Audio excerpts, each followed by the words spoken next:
From the biggest news in policy change over potential tax rises and the abolishment of police and crime commissioners, or the most significant polls over benefits claimants and mistaken prisoner releases, this episode of the Roundup by News of the Week will explain them all clearly and accessibly. The episode also contains tons of analysis, so you're not lost on the context and significance of what you're listening to. If you're wanting to become more informed about the news, scared about a big change you've heard about this week, or aren't sure why something in politics has happened the way it has, you should start here. First up, in policy change, The Guardian reported the government is set to announce police and crime commissioners will be abolished. Just a quick background on police and crime commissioners, or PCCs. They're elected officials which police forces report to. The idea behind them was that by having an elected official, they would be more accountable to the public and therefore work better in their interest, but also that standards will be improved because there are consequences for things going wrong.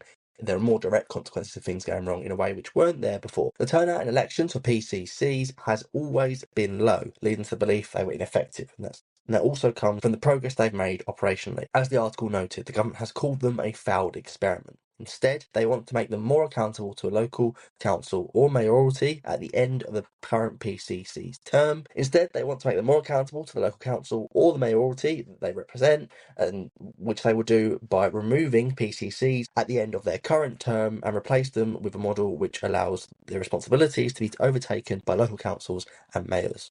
And there aren't many details about potential savings or how they will be replaced, but Shabana Mahmood, the Home Secretary, did say the government would use savings to fund extra police on the streets. And while that could lead to an increased presence, the bigger deal here is that the removal of these relatively new positions, despite them not being massively effective, will mean there's questions asked about the ability of mayorities and local councils to cope with this financially and organisationally. I'm sure the government would say this would be solved by the local council reforms. These ones will better address the organisational issues than the financial ones, because that's what the policy of local councils is over. But there will still be outstanding concerns there, and we'll have to wait and see how that plays out. I've got a wild ride coming up, the second story. We're going to be talking about tax changes, the big roller coaster of economic policy.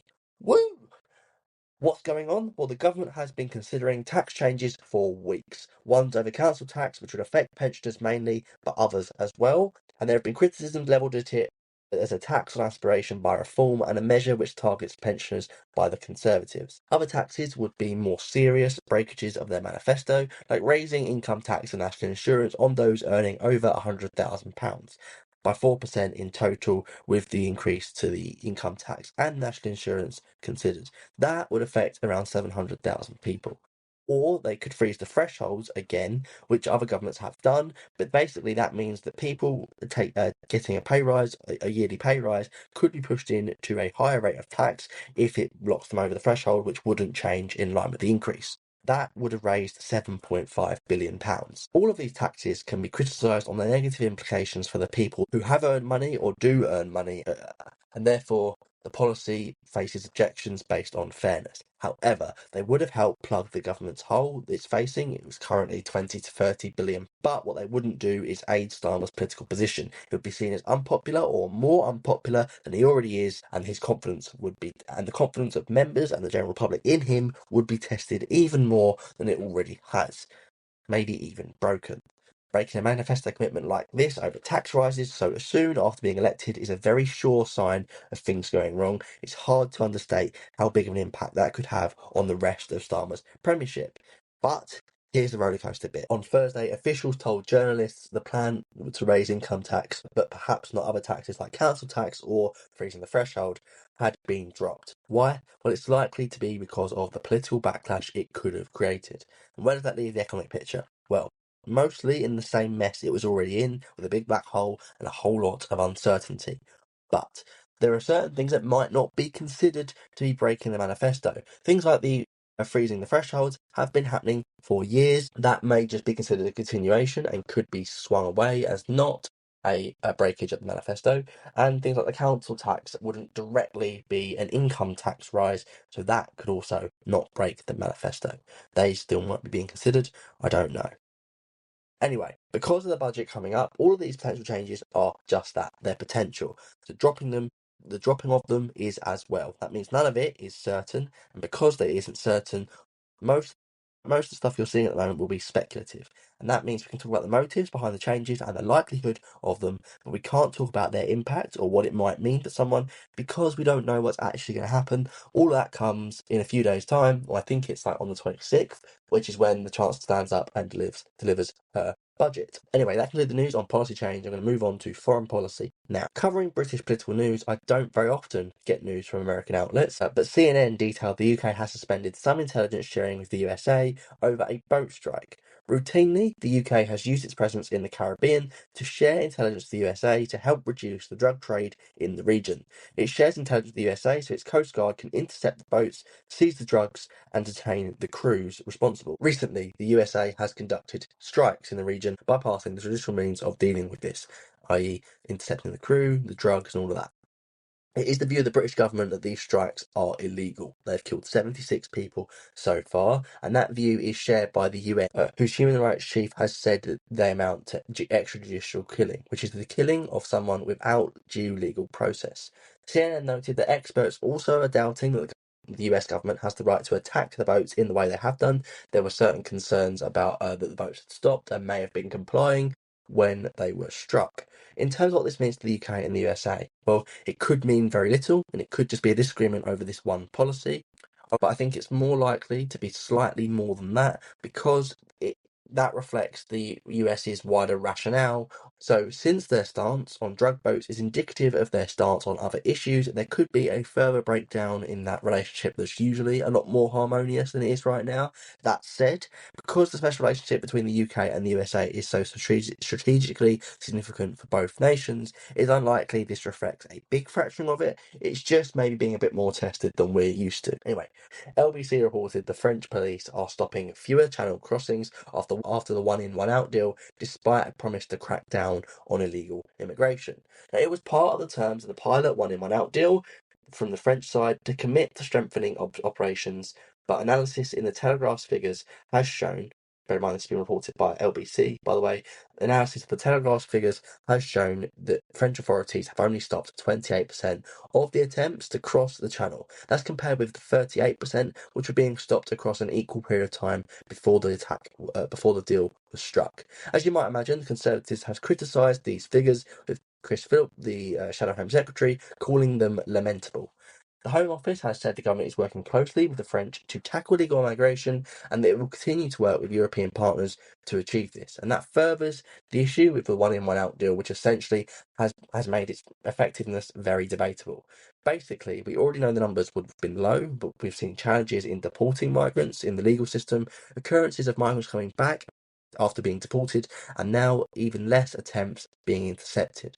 Because all of this, it does sort of harm the government's plan to smash the gangs and deal with illegal migration, even though their plan is multifaceted and complicated. Things like this failing or being seen to fail so far aren't good for its policy. That concludes the news I got on foreign policy. I'm going to move on to general politics now. So, in general politics, amid concerns that he is under threat from a leadership challenge, The Guardian has reported that Starmer's allies have issued a warning to the PM's rivals. It is widely speculated that the government and Starmer specifically will take another popularity hit after the budget, which may or may not see manifesto-breaking tax rises. The thoughts are that this would make his position untenable and dramatically increase the prospect of a challenge to his leadership. Recent speculation is that Wes Streeting was planning a coup, which he has vehemently denied. But it seems to have led to worry and concern amongst Starmer's aides. And it's been reported there are other challenges too, with people like Mahmoud, Rayner, and Ed Miliband being mentioned. Now, that has led to a warning from the PM supporters, which has called the attempts to oust him reckless and dangerous, and said they could destabilise financial markets, relationships with other countries, and the Labour Party as a whole. They also said that Starmer would fight for his position, and if we're being honest, that's where the biggest perception part for the Labour Party would come into. If there's infighting and if there's uncertainty over who would take leadership. So, where does this leave us? What will happen? Well, it sounds like there's paranoia within the government, doesn't it? But that probably says more about the policies that are being considered and how polarising they are, and the multiple issues the party is facing electorally. Not to spoil the rest of the episode, but they are suffering from a lack of support. And they have a backbench rebellion, and they have had backbench rebellions over things like welfare. So what I mean is, you could say the issues we're seeing at the top of the government, in the cabinet, are symptomatic of all of these little things building up so far over Labour's term. It means the government isn't in a very strong place at the moment, and regardless of what ministers say, it isn't united. Now, the Telegraph detailed that the Epping Asylum Hotel has been allowed to house asylum seekers, according to a judge. Last time this was in the news, an appeal quashed the injunction, which was implemented following huge protests in the region over migrants being housed in hotels. It was always going to be appealed to a higher court, which it now has, and that basically means the hotel can continue to house asylum seekers. As the article noted, both the Conservatives and Reform UK have said they were pursuing legal action against councils in a similar fashion to how they did in Epping. Well, will it work? To my understanding, the original contention, the legal challenge, was that the hotel was housing asylum seekers while not properly being designated as that in the planning system. Given the deals of hotels were likely agreed at the same time and under the same circumstances, it's reasonable to assume that other hotels could face the same issues. Now, obviously, getting injunctions would be temporary measures, but in theory, more hotels could temporarily be closed. Anyway, that concludes the news I got on general politics. I'm going to move on to stats and trends now.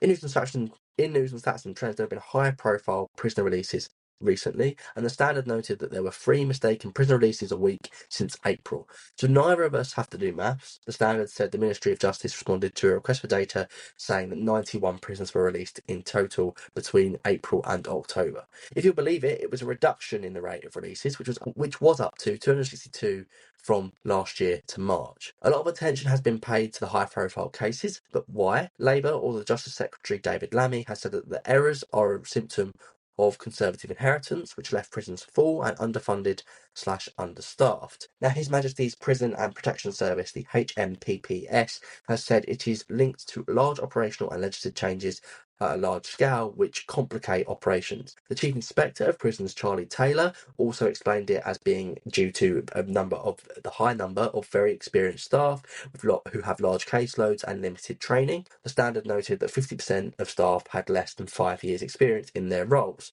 So will it change? Unfortunately, maybe not soon. It sounds like there needs to be funding or training or some sort of wider investment, which are expensive things, and that doesn't seem like it's something the government can afford at the moment, given their financial situation. However, one of the issues cited there was over stability, and now we have a new government.